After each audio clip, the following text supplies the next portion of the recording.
This channel does not promote any violent, harmful, or illegal activities. All content provided by this channel is meant for an educational purpose only. Buddha জয়ন্তীতে বিশ্ব শান্তির প্রার্থনা। কলকাতায় আন্তর্জাতিক Bishakh day পালন।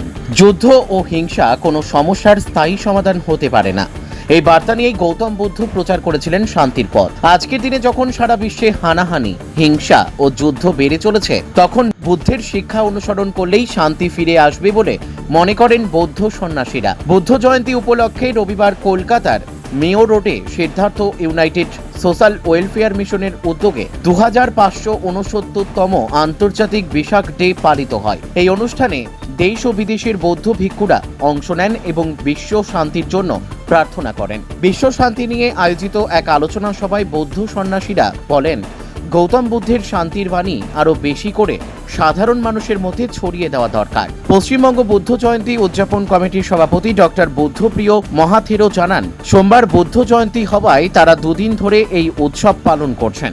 আমাদের মহামানব বুদ্ধ বলেছেন, একবার বুঝাও, দুইবার বুঝাও, তিনবার বুঝাও।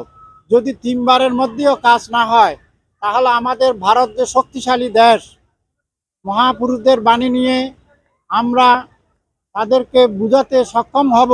আমি এটাই মনে করি যে যুদ্ধ করলে কেউ শান্তিতে থাকবে না। হলে শান্তির মাধ্যমে, জ্ঞান এবং প্রজ্ঞার মাধ্যমে, উইজডম অ্যাপ্লাই করে তাদেরকেও হুমকি দিতে হবে, এবং সেটা যুদ্ধের হুমকি নয়, শান্তির পক্ষে হুমকি।